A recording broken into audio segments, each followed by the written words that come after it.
Morning, guys. XJ 151 here. As you know, I got the lawnmower fixed yesterday. I had to replace the battery on it. We changed the oil, the fuel filter. See, got the new battery in there. I put a seat cover on it.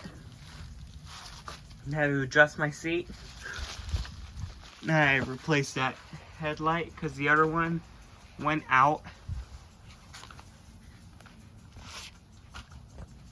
See? I got the oil changed. Looks a little clean under there.